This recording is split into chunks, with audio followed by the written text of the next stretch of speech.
Hey, welcome to the final 6 of 6 for the Effective Schools Framework webinar series. This series is directed towards campus principals, unpacking the ESF framework. And today we are going to focus on strong school leadership and planning.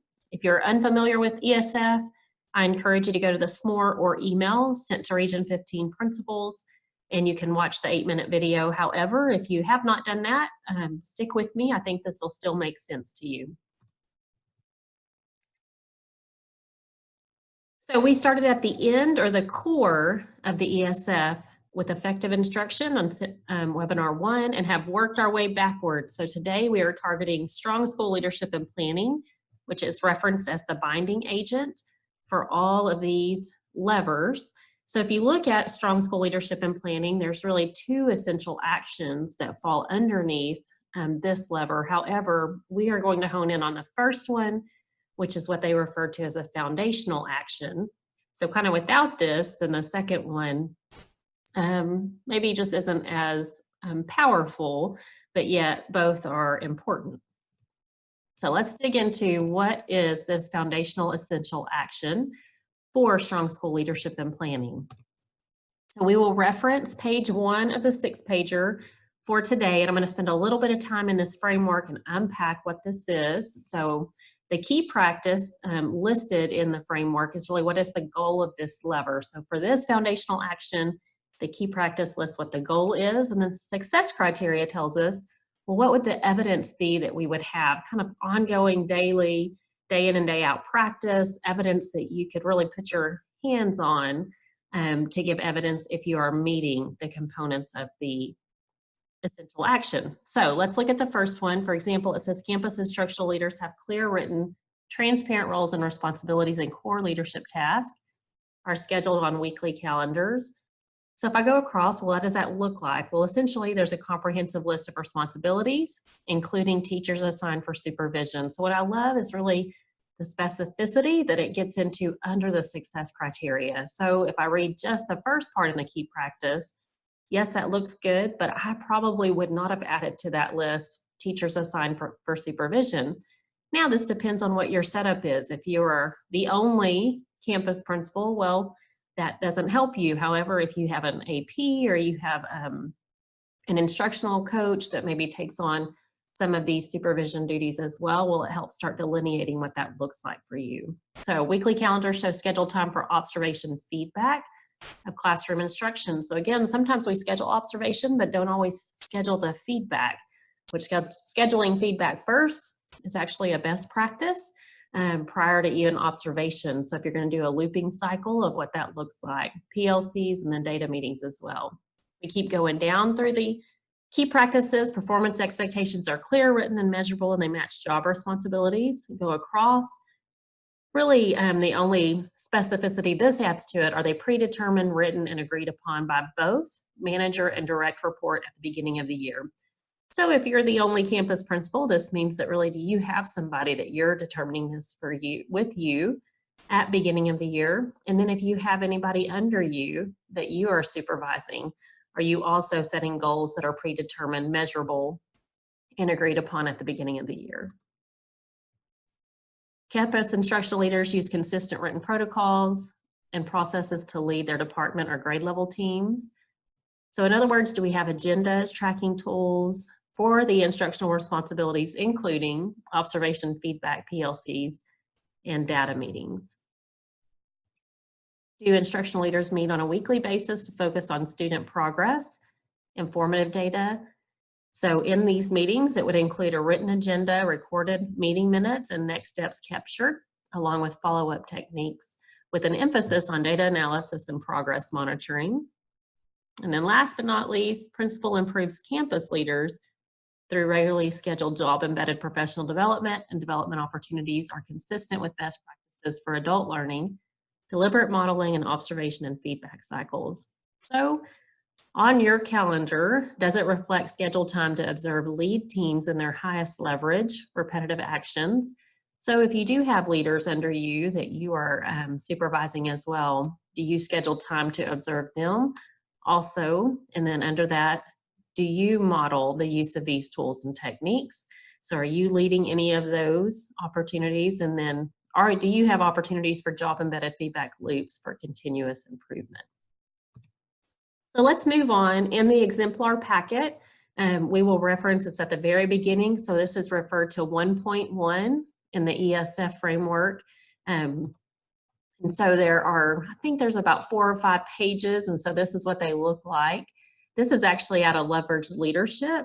This exemplar is, so you can see here that this is a meeting agenda. And I'll tell you what I love here that I had never thought about doing is it actually timestamps about amount of time that you would want to spend, which we know is a best practice in lesson planning, and absolutely would be a great practice to include also in meeting planning. But then you can kind of go through here. So this is what a common protocol would look like for a meeting.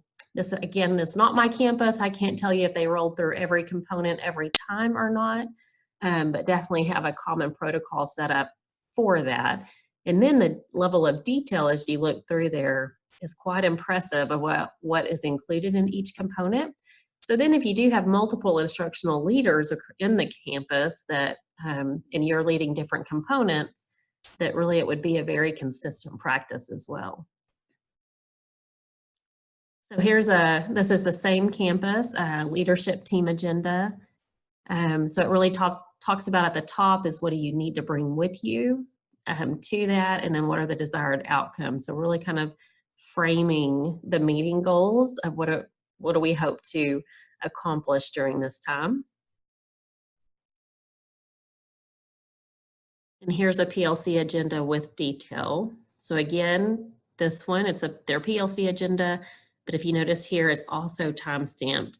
So I'm not sure, again, this isn't my campus. I can't speak to whether or not this was teachers leading this or campus instructional leaders, which could be teachers, but maybe even like an assistant principal or principal leading these components. So unsure, but either way, with a common protocol, it definitely would be a consistent practice.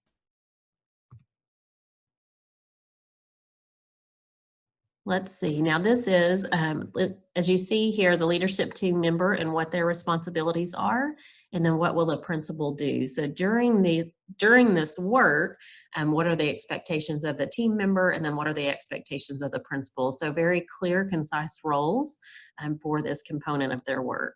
So now if I always want to layer on the lens of the Essential Schools framework and think about what are the components included in the exemplars. Well, within this framework, there were a couple of components that it does show evidence of, but however, the ones with the dashed around, dots around them, there really aren't exemplars included for this. Not to say this campus doesn't do these things, just not included in the exemplar packet. So I'm going to go on to a campus I can speak to. This was Abernathy Elementary, and I was a campus principal there the last few years, and I can speak to the systems and practices. So really thinking about 1.1 and kind of pulling out some of our practices. What I'm going to try to do for you is put on the lens of thinking about the ESF, and if I were the campus principal at this campus, moving forward, how can we use the framework as a guide for us, whether we're an A campus or an F campus or anywhere in between. So this was a list of, I had an assistant principal. She was a half-time cafeteria, half-time AP, but housed at the elementary full-time. And so you can read through the list of duties. We got really detailed. We would meet at the beginning of the year in the summer and kind of delineate these. Also had a list similar to this for my counselor. However, I did not have one for myself. As the campus principal, really what happened is everything else was mine. However, after looking at this, would definitely be a healthy practice that I would list those out and would probably help me ensure that I'm not missing anything. So I do not have access to my calendar still from that campus because we were a Google school, and so when I left there in that email, then I didn't. But what I wanted to show you is that really what I built my calendar around was always aiming and really based off the work of Leveraged Leadership. And if it's in chapter 8, if you have this book, or if you do not, chapter 8 is definitely, all the chapters before that are good, but for a campus principal and scheduling and calendaring and really how do you fit everything in, some great thoughts and ideas. And so really you schedule in And it talks here, you can see what the topics in it are, but you schedule in kind of your culture pieces and then your observation pieces and feedback sessions. So really everything gets scheduled. Now with that, I built a plan, but not always was I able to stick to it because, as you know, at a campus, life happens. However, that I will tell you, it happened 20 times more than it would have had I not scheduled it. So my calendar looks somewhat similar to this. I did 30-minute increments. I did leave blocks of time open just for things that come up that you can't plan and can't plan for, but really trying to put in my big rocks first. If I want to do observations, of getting those scheduled and on the calendar. I got to where 8:30 every morning became observation time for me, mainly because it's like exercising early. If you get it done, you just feel like I did my job as a principal that day if the rest of my plan didn't work out. But two, what happened is I found that was normally the time of the day that just chaos hadn't set in yet, and I could consistently observe. So I really got to where I tried doing this model as kind of really strategically, but then finally, after a few years, got to where I did think through this but absolutely 8:30 just became my observation time every day, as long as I could or until I was pulled out or had other things to do. So in the framework, it said that you had to delineate between which teachers had who. So we actually sat down, my AP and I sat down at the beginning of the year and we color coded, went through our staff and color coded. So any that are shaded colors were mine, and if they weren't, they were the APs. But then we absolutely did walkthroughs on both. And our list was more extensive to this. I just kind of took a slice of it for you so you could see how we tracked that. But then really what we use that same list for is we tracked lesson plan feedback. So in the ESF framework, that one of the big pieces of it is, do you have tracking tools? So if you say you're going to check lesson plans weekly, do you do that? So I've showed a kind of a snippet of this. So and really just for sake of confidentiality, I took my staff names off of this list. But we'd have our whole staff listed here. And so then this was a Google form that we shared. And so my AP and I both could access this and then put in coding. So if there's an N, I mean, they had a note. If there's an E, they received an email. So we could kind of really see the feedback and how much feedback we had given every staff member. Now you can see here, there's a couple of weeks that have blanks. That means we didn't check lesson plans that week. So our goal was every week, but as you can see here, it didn't happen every week, but I do feel like when we incorporated this tracking tool that the frequency of it increased, and we knew if we had or hadn't, and for every staff member, the feedback they had received. Another tracking tool that we used is, I have staff list over here. Again, I took that off just for confidentiality for my staff, but we had a goal setting meeting or beginning of year meeting. We had 5 walkthroughs, and so we had kind of time stamped at a minimum. We wanted to do a documented walkthrough for every staff member by this date. And then you can see that I have some staff member that have a formal observation and some that do not. Our district, you could be on a 3-year waiver for formal observations. So any that were blacked out, they were not required to have a formal that year. Any that were open were. So then if they had a formal observation, this was the components we went through in order to complete that. So in here, we would start dating when those happen. And then we had 2 more walkthroughs. And so we really tried to front load our feedback, observation feedback, and then end of year conference. So our goal was always to be done with formal observations by December. However, sometimes we would have January ones, especially if we had long-term subs or extended leave situations happen. And then we would always hope to have end of year conferences in April as well. Again, that's a goal, didn't happen with everybody all the time. So this was another tracking document I did. As I said, that we had staff that could have waivers, so then this helped me keep track if they had a full or waiver and where they were falling on the district requirement. So you can see if they were gray, it means they had not been with us during those years. If they're color coded, it means the AP was their direct supervisor. So it tried to really help me know if for every one of my staff members, if I had been their direct supervisor, of course, doing walkthroughs and feedback for all staff, but really wanted to make sure that there wasn't anybody falling in the cracks. So this was our campus calendar. I've referred to it in all of the other webinars, really included that in here because one of the components of the framework is, do you have scheduled meetings? This was actually created at the end of the year with a small core group of staff members, and then presented to leadership team in August, finalized when all staff came back, shared this with them. Our PLCs, one of the components in there is, do you have tracking tools for PLC data meetings? So PLCs, I've shared this, we had a Google form and then it populated response. We had a needs admin attention column that's right here. If there's a strike through, means that I had responded to that. I am the only one, I had shared it with assistant principal. However, I, as the principal, was responsible for all PLC teams, but the PLCs were actually teacher-led. So every PLC had a teacher leader that was in charge of that. And then I reviewed and followed up on the feedback from those. So if I put on the lens and thinking through my campus, and then how could we use this framework and all of the components and moving forward, is because always wanting to be better, right? That we've never arrived. And so want to keep the things that we're doing well, grounded in research, and then what could we do better? So if I look through this list, we do have a comprehensive list, but like I referenced earlier on this one up here, I would probably start delineating a list for myself as well. As a principal, just meant everything else went to me, but just like assistant principal and counselor really had some defined duties and even timelines in those, I think that would have been really healthy for me to have as well. So something I could include and probably would just start sketching out this year and then populate it maybe this summer and be ready to have it and roll with it next year. So something else is our data meetings. We had data meetings, however, based on we did not do them like our PLC meetings.